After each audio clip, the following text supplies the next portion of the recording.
Terima kasih untuk semuanya yang udah menjadi bagian dari kita selama di karantina, bahkan semua orang yang udah support kita, penonton, keluarga kita, teman-teman in circle.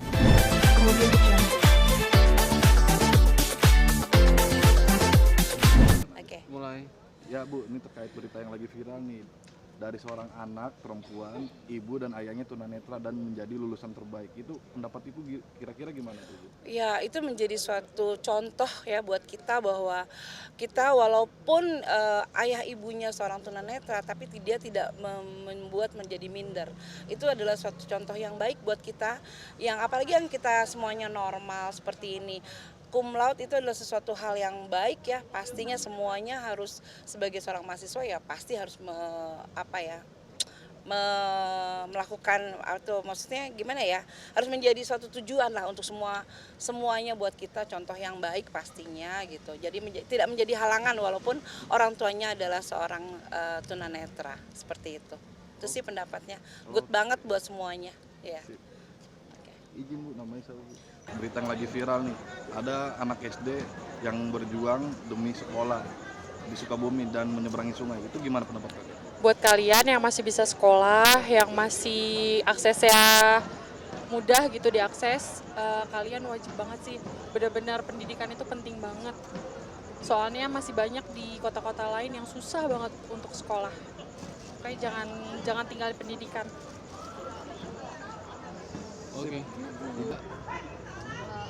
Kalau dari kami, semoga teman-teman adik-adik yang melihat kita ini, semoga ada tergerak hatinya untuk sekolah, untuk saling menghargai pendidikan sekarang, karena di luar sana, apalagi di Sukabumi ya, yang sekarang teman-teman kita, adik-adik kita yang masih berjuang untuk pendidikan, semoga lebih semangat lagi. Terus untuk pemerintah juga biar secepatnya mengkoordinasi untuk supaya ada pembangunan jalanannya agar pendidikan ini biar berjalan dengan lancar gitu. Udah. Gimana pendapat Mas ketika usai setelah ngisi bensin langsung kebakaran motornya? Oh, menurut saya sih para pengendara baiknya mematikan kendaraan bermotor dulu supaya ngisinya nggak ada bahaya, jadi lebih safety. Terus baiknya juga tidak ada alat komunikasi seperti handphone atau apa gitu, datanya yang hidup supaya nggak terdistraksi dengan jaringan tak apa gitu, kurang lebih ya sekian ya. Oke. Di pom bensin ada seorang pria sedang melakukan isi bensin dan tiba-tiba mengeluarkan percikan api dan menyebabkan kebakaran di pom bensin tersebut. Itu gimana pendapat Mas sendiri? Pendapat aku sih untuk teman-teman sih mungkin lebih hati-hati lagi gitu loh, karena emang di pom bensin kan sangat sensitif ya. Jadi teman-teman selalu hati-hati, jaga lingkungan dan saling menjaga gitu, intinya gitu.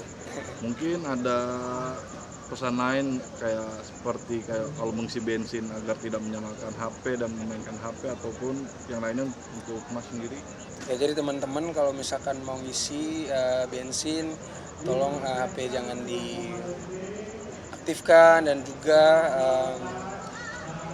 hati-hati dan cek apapun yang bisa menimbulkan kebakaran.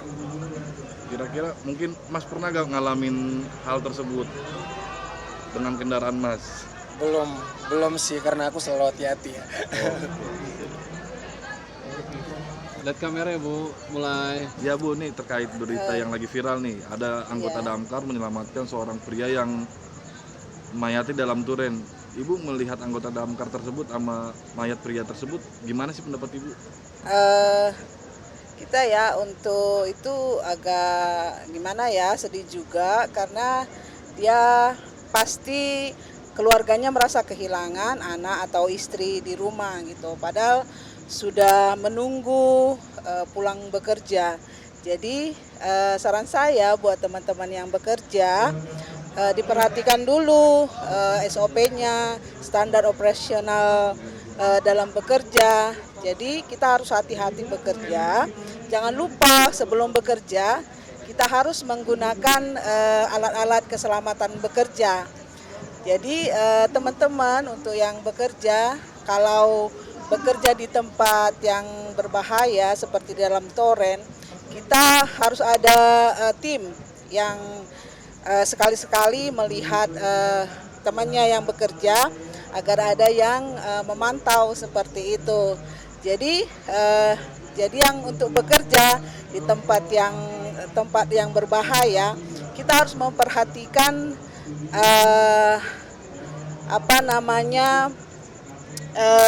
ada note-note begitu, catatan-catatan apa yang tidak bisa dan apa yang bisa kita lakukan.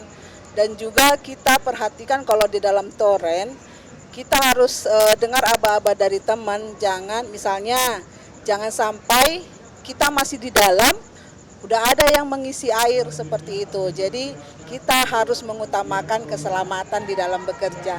Gitu saja. Oke. Ibu, Mencuri kotak amal masjid kembali beraksi lagi. Oh, tentang mencuri ya Pak ya? Kalau mencuri di gereja, di mana masjid ya? Kalau di masjid itu saya rasa sangat-sangat kurang ajar. Karena di mana kita ketahui kalau di masjid kan tempat beribadah. Nah, orang datang kan untuk ya beribadah, berbuat baik lah, menjadi baik. Tapi kenapa kok bisa sampai kayak gitu ya di Jakarta? Kalau di tempatku di daerah timur, NTT itu nggak pernah kayak gitu. Hampir-hampir nggak pernah ada kejadian kayak gitu. Jadi itu ya semoga dengan ada wawancara kayak gini, masyarakat tuh pada sadar itu tuh perbuatan yang tidak menyenangkan dan itu sangat-sangat tidak baik. Ya begitu aja Pak. Iya. ya Kak, nih terkait yang lagi viral nih berita nih. Ada seorang pencuri berani-beraninya mencuri kotak amal di masjid. Menurut Kakak gimana sih? Saya sih sebaiknya seharusnya jangan mencuri ya, itu kan tempat ibadah.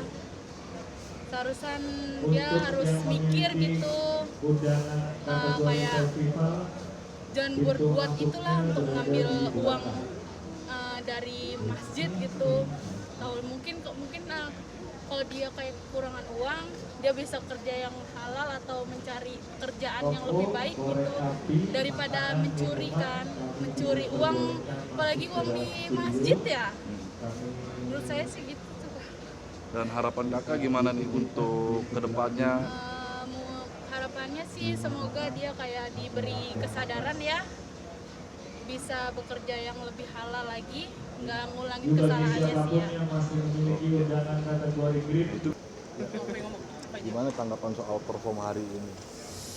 Untuk perform hari ini, Puas nggak sih dengan hasilnya? kalau kita pribadi berlima itu cukup puas banget karena memang lagu ini adalah lagu yang sangat sulit untuk kita pelajarin, karena selama ini di X Factor kita nggak pernah bawa lagu yang ballad untuk as a group ya. Sebelumnya mungkin di solo kita mungkin pernah bawain, tapi untuk setelah menjadi Circle of Life tuh kita nggak pernah, dan itu suatu challenge baru. Dan hari ini kita berhasil mengeksekusi lagu itu dengan sesuai harapan kita. Mungkin tadi banyak PR yang dari kayak Kak Ariel, Kak Elo, dan para mentor lainnya, terutama mentor kita Bang Jud. Tapi walaupun seperti itu, walau kita harus keluar di top 11 ini, kita tetap bersyukur karena kita keluar dengan rasa bangga. Nyangka nggak sih kira-kira gitu dengan hasil ini tersebut gitu? Awalnya kita nggak nyangka banget, karena menurut kita dan juga menurut penilaian teman-teman dan juga para judges di gala kedua itu salah satu performance terbaik kita dengan lagu Bunga Hati. Tapi mungkin di minggu ketiga ini kita belum bisa memberikan yang maksimal, sehingga kita harus pulang di babak ini. Tapi kita tetap senang dan we're still circle. Mungkin ada pesan dan kesan untuk kedepannya dari masing-masing. Kalau dari saya pribadi, dari aku, Ya, kita terima kasih juga untuk semua yang terlibat di sini. Buat X Factor udah nyatuin kita berlima. Gue nggak pernah nyangka bahwa perjalanan ini sangat menyenangkan dan seru. Yang terpenting itu, kita berlima sangat enjoy semua momen yang ada di sini. Semua ilmu yang kita dapat dari orang-orang hebat di sini tuh udah sangat berkesan buat gue gitu. Jadi terima kasih banyak dan semoga bisa ketemu lagi di lain waktu. Terima kasih untuk semuanya yang udah menjadi bagian dari kita selama di karantina, bahkan semua orang yang udah support kita, penonton, keluarga kita, teman-teman in circle. Kita sangat bersyukur untuk setiap hal yang kita bisa dapetin selama di X Factor ini, dan pastinya Cinta juga berharap Circle of It bakal bisa terus berjalan, bahkan setelah ini kita bakal berkarya bahkan, dan we'll always do our best and show our best to the world. Thank you very much everyone. Kalau untuk aku, ini kayak apa ya, something yang benar-benar dari hati aku banget. Aku pengen terima kasih banyak buat Kak Kema, buat Cinta, buat Angel, buat Kak Rafli. Terima kasih udah ngebantu aku juga selama di sini dan mau bekerja keras bareng. Masih mau bareng-bareng, masih tetap yang meskipun susah ya di sini, bukan maksud aku ini kayak gampang, kita sekerja keras itu di sini. Dan aku terima kasih banyak, kalian masih sabar masih sabar banget dan still holding on. Jadi aku pengen apresiasi dulu teman-teman tim aku di sini.